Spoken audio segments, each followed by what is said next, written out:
tanda tangan, instruksikan segera. Periksa kembali itu Ibtu Rudiana. Ya, berserta jajarannya.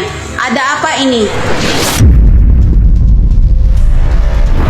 Kalau Ibtu Rudiana wajar dia diam. Dia kan anggota Polri. Sebagai anggota Polri tentu sedikit dia berbicara. Tapi jika diperlukan dia akan memberi keterangan kepada Propam. Karena anak dia juga korban. Kemudian Pina juga.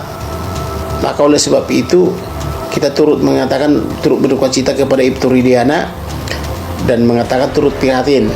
Tapi kalau para pelaku ini mengatakan dia tidak melakukan, itu menjadi bahan pertanyaan gitu.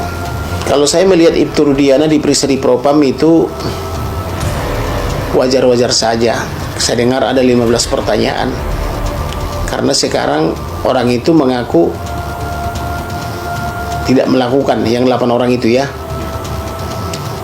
Pertanyaannya adalah 8 tahun lalu kok mengaku mereka membunuh dan melakukan atau menerangkan berbagai perbuatannya.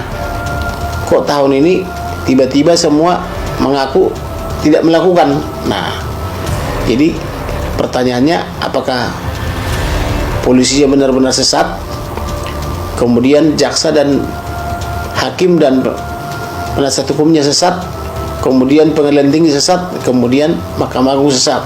Karena ini banyak yang mengadili, tapi kan tidak semestinya mereka dipukuli.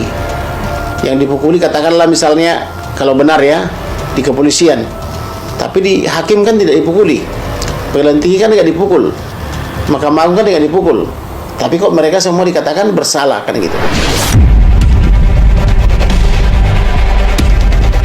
Sementara itu, pernyataan lain yang cukup mencengangkan dari Widya adalah soal pihak kepolisian yang menetapkan Peggy Setiawan sebagai tersangka. Dalam pernyataannya, seharusnya pihak kepolisian juga membayar denda untuk kesalahan yang diduga melakukan aksi salah tangkap atas nama Peggy Setiawan. Lantas, siapakah sebenarnya sosok bernama Widya tersebut?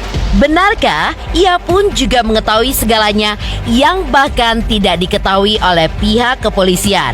Lalu, seperti apa pula tanggapan Kamarudin Simanjuntak atas pernyataan Widya tersebut? Benarkah pula menurutnya Widya pun dapat dijerat dengan pasal memberikan keterangan palsu? Justru Anda dan Putri menetapkan Peggy Setiawan, seorang kuli bangunan, menjadi tersangka. Atas dasar apa? Mana bukti-buktinya? Seharusnya Anda membayar denda buat yang namanya Peggy Setiawan yang salah tangkap. Atas dasar apa Anda semua itu ya menjebloskan yang namanya Peggy Setiawan, seorang kuli bangunan, berdasarkan ada bukti-bukti? Mana yang didapat yang namanya Hotman Paris kemarin katanya ada bukti? Masuk logika sedikit, Pak. Unjuk taring segitu panjangnya kok tapi ditelan sendiri taringnya. Gampang kan saya bilang.